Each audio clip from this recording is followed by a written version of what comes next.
पुंडलिकवरदार विठ्ठल श्री ज्ञानदेव तुकाराम। पंढरीनाथ भगवान की जय। माऊली ज्ञानेश्वर महाराज की जय। जगद्गुरु श्री संत तुकाराम महाराज की जय।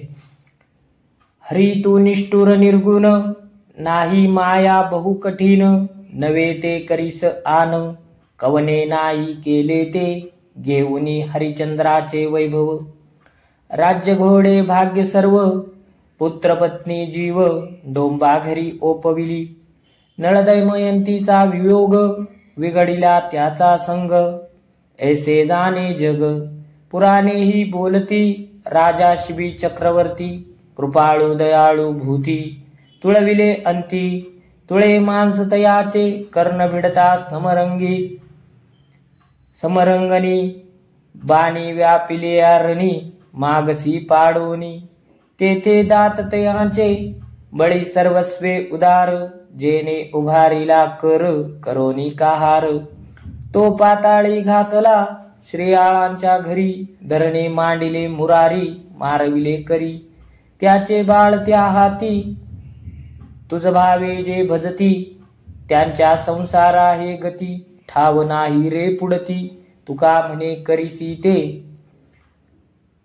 हरी तू निर्गुण असल्याने कठोर निर्दयी आहेस, जगात कोणीही केल्या नाहीत अशा गोष्टी करतोस, कारण तुला दया ममत्व नाही। राजा हरिचंद्राचे राज्य ऐश्वर्य हिरावून घेऊन त्याच्या पत्नी मुलाला स्वतः राजाला गुलाम म्हणून विकायला लावले। नल दमयंतीच्या प्रेमात विघ्न आणून त्यांना विरहाची शिक्षा दिली असे पुराणे जाणकार सांगतात। शिबी राजाला त्याच्या हातून मांडीचे मांस काढून वजन करायला लावलेस। अर्जुनाशी युद्ध करताना जखमी अवस्थेत पडलेल्या कर्णाला सोन्याचे दात काढून मागितले। दातृत्व संपन्न बळीराजाने तुला त्रिपाद भूमी दान दिली, त्याला कपटाने मस्तकावर पाय देऊन पाताळात घातले। हे मुरारी, श्रेयाळ राजाच्या घरी अतिथी म्हणून जाऊन त्याच्या एकुलत्या पुत्राचे मांस भोजनासाठी मागितले। तुकाराम महाराज म्हणतात, प्रेमभावाने तुझी भक्ती करणाऱ्याचे संसार कोणत्या अवस्थेला नेशील याचे तर्क करता येत नाही। बाळ बापा म्हणे काका, तरी का निपराध पारिखा, जैसा तैसा भाव गोड, पुरवी कोड विठ्ठल। साखरेसी म्हणता धोंडा, तरी का तोंडा न रुचे, तुका आरुष, तुका म्हणे आरुष बोल, नवे फोल आहाच।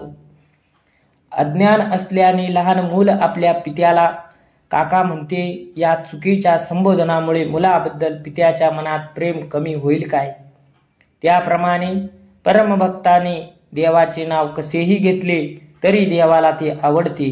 देवभक्तांची उपेक्षा न करता त्याच्या सर्व इच्छा पूर्ण करतो। खडी साखर खडा म्हणून तोंडात घातली तरी गोडच लागते। तुकाराम महाराज म्हणतात, देवाविषयीच्या भक्तिप्रेमाने असलेल्या बोलात वेडेवाकडेपणे असले तरी ते व्यर्थ जात नाही। अभंग 110। चाल केलासी मोकळा, बोल विठ्ठल वेळोवेळा, तुझ पापची नाही ऐसे, नाम घेता जवळी वसी। पंचपातकांच्या कोडी, नामे जळता न लगे घडी, केली मागे नको राहू, तुझ जमान आम्ही आहो। करी तुझसी करवती, आणि नामे घेऊ किती, तुका म्हणे काळा, रीग नाही निगती ज्वाळा। अभंग 110। अर्थ, चल आता तुला सर्व पापातून मुक्त केले आहे, यापुढे तू विठ्ठलाचे नामस्मरण कर, त्यामुळे तुझ्याजवळ पाप राहणार नाही। महापातके विठ्ठल नामस्मरणाने क्षणात भस्म होतात। जगातील सर्व प्रकारची महापापे तू केली असतील त्याचा विचार करत बसू नकोस, तुला त्या पातकापासून काही बाधा होणार नाही, त्याला आम्ही संत जामीन आहोत। अशा आणखी पातकाचे किती वर्णन करू, ती कितीही असली तरी नामस्मरणाने नाहीशी होतील। तुकाराम महाराज म्हणतात, विठ्ठल नामधारकाजवळ काळाला प्रवेश नाही, कारण तेथे नामाग्नीपासून निघणाऱ्या पवित्र ज्वालांमध्ये सर्व पापे भस्म होतात। अभंग 111। चित्ती नाही ते जवळी असोनी काय, वत्स सांडी मायतेने न्याये, प्रीतीचा तो वायू गोड लागे मात। जरी जात जाय चित्त मिळवनिया. तुका म्हणे अवघे फिके भावाविन मीठ नाही अन्न तेने न्यायी. अभंग 111. वासरू मोठे झाल्यावर गायीच्या मनात त्याच्याविषयी वात्सल्य भाव उरत नाही, ती त्याच्याकडे दुर्लक्ष करते. त्याप्रमाणे ज्याच्याबद्दल प्रेम नाही ते सतत जवळ असले तरी त्याचा उपयोग नसतो. दोन प्रेमी परस्परांपासून दूर असले तरी त्याच्यातील प्रेमामुळे येणारा वारा देखील सुखाचा वाटतो. तुकाराम महाराज म्हणतात, अन्नात मीठ नसेल तर सर्व अन्न रुचिहीन होते. त्याप्रमाणे चित्तात सद्भाव नसेल तर सर्व व्यवहार वृक्ष कोरडे वाटतात. काय अभंग 112. काय काशी करीती गंगा भीतरी चांगा नाही तो. अथनी कुचर बाहेर तैसा नये रसा पाकासी. काय टिळे करीती माळा भाव खळा नाही त्या. तुका म्हणे प्रेमे विन अवघा शीन बोले भुंके. अभंग 112. ज्याच्या चित्तात पावित्र्य नाही त्याला काशीतील वास्तव्य आणि गंगेचे स्नान शुद्ध करू शकणार नाही. कुचर दाणा उकळत्या पाण्यात शिजत नाही, त्यातून अन्नरस उतरत नाही. त्याप्रमाणे एखादा ढोंगी माणसाने गळ्यात तुळशी माळा, कपाळाला गंध टिळे लावले आणि अंतःकरणात देवाविषयी श्रद्धा प्रेम नसेल तर त्याचा उद्धार होणार नाही. तुकाराम महाराज म्हणतात, चित्तात भक्तिभाव नसेल तर पारमार्थिकावर केलेली बडबड व्यर्थ परिश्रम आहेत. अभंग 113. शिंदळा साल्याचा नाही हा विश्वास, बाईल तू त्यास न विसंबे. दुष्ट बुद्धी चोरी करी निरंतर, तो म्हणे इतर लोक तैसे. तुका म्हणे जया चित्ती जे वासना, तयाची भावना तया परी. भ्रष्ट आचरण. अभंग 113. अर्थ. भ्रष्ट आचरण असणाऱ्यांचा स्वतःच्या बायकोच्या भावावरही विश्वास नसतो. तो आपल्या बायकोला भावाबरोबर माहेरी पाठवत नाही. दुराचारी निरंतर चोरी करतो आणि इतर लोकही तसेच कर्मे करतात असे तो समजतो. तुकाराम महाराज म्हणतात, ज्याच्या चित्तात अशी वासना असते त्याच्या ठाई तशीच भावना असते. अभंग 114. अनुसरे तो अमर झाला, अंतराला संसार. न देखती गर्भवास, कधी दास विष्णूचे. विसंबेना माता बाळ, तैसा लळा पाळावा. त्रिभुवनी ज्याची सत्ता, तो रक्षिता झालिया. अर्थ 114. देवाच्या भक्तीचा मार्ग ज्यांनी अनुसरला तो अमर झाला, तो या संसाराला दुरावला. विठ्ठलाचे दास अशा प्रकारे पुन्हा गर्भवासाचे दुःख भोगत नाही. आई आपल्या तानुल्याला एक क्षणभर विसंबत नाही, त्याप्रमाणे आपल्या भक्तांना आणि शरण आले त्यांना विठ्ठल प्रेम देतो. विठ्ठलाची सत्ता त्रिभुवनात आहे, तो तुकोबाचा रक्षण करता झाला असे तुकाराम महाराज म्हणतात. अभंग 115. आता केशी राजा हेची विनवणी, मस्तक चरणी ठेवितसे. देय असो माझा भलतीये ठाई, चित्त तुझ्या पायी असो द्यावे. काळाचे खंडन घडावे चिंतन, तन मन धन विन्मुखेता. कफवाता पित्त देह अवसानी, ठेवावी वारुणी दुरितेही. सावध तो माझी इंद्रिये सकळ, दिली एक वेळ हाक आधी. तुका म्हणे तू या सकळांचा जनिता, येथे ऐक्यता सकळांसी. हे केशव वा विठ्ठला, तुझ्या चरणावर मस्तक ठेवून तुला विनंती करतो की माझा देह कोणत्याही ठिकाणी असला तरी माझे चित्त मात्र तुझ्या चरणी असू दे. माझ्या मागे लागलेल्या काळाला खंडित करून धन मन तन यांनी विन्मुख झालेल्या मला तुझे चिंतन घडू दे. हा देह ठेवताना अंतकाळी वात पित्त कफ ही पापमयी दुःखे देहापासून दूर सारून ठेवावीत. माझी सर्व इंद्रिय मरणापूर्वी सावध असावीत, म्हणून तुला मरणाच्या पूर्वी हाक दिली आहे. तुकाराम महाराज म्हणतात, देवा तू सर्व इंद्रियांचा जनिता आहेस, त्या सर्व इंद्रियांचे तुझ्या ठाई ऐक्य असू दे. अभंग 116. चित्त ते चिंतन कल्पनेची धाव, जे जे वाढे हाव इंद्रियांची. हात पाव दिसे शरीर चालता, नावे भेद सत्ता जीवाची ते.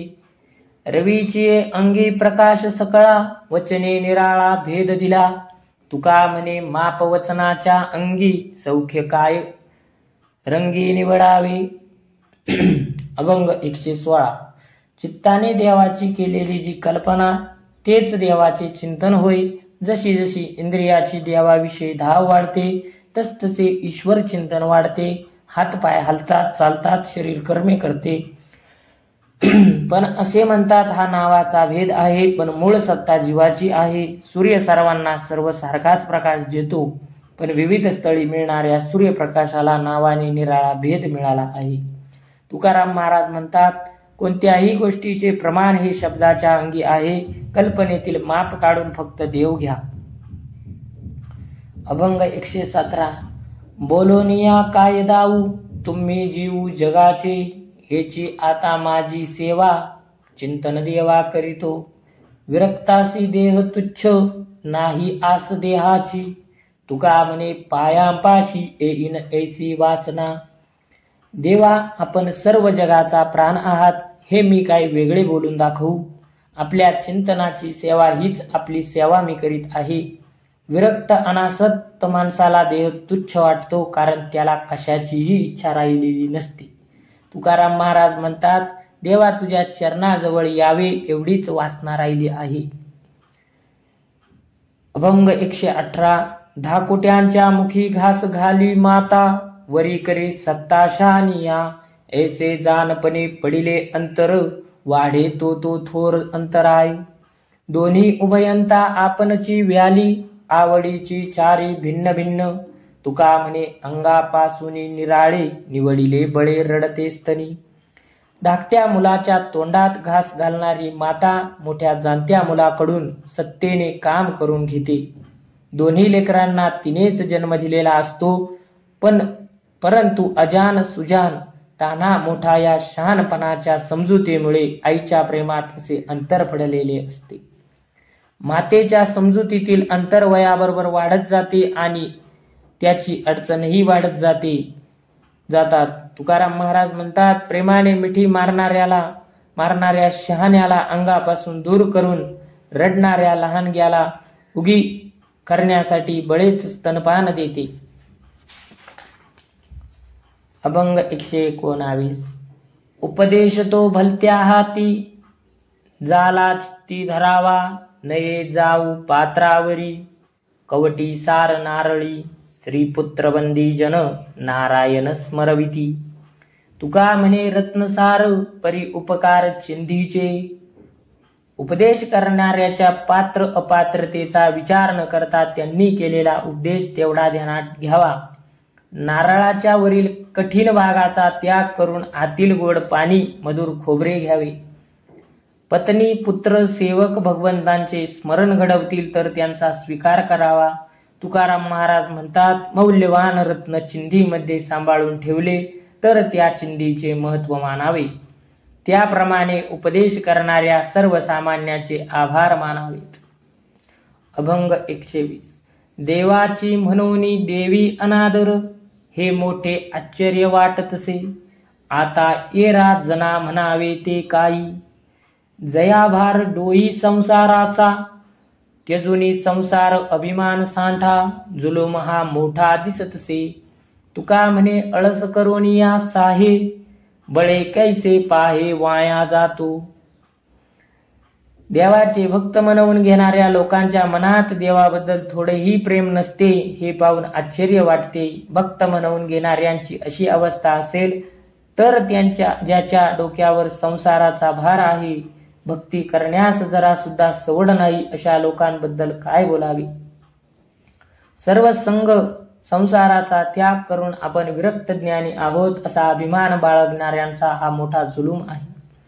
तुकाराम महाराज म्हणतात, अशी माणसे आवडीने परपंच करीत नाही, श्रद्धा ठेवून भक्ती करीत नाहीत, केवळ आळशीपणाने राहून आयुष्य वाया घालवतात. अभंग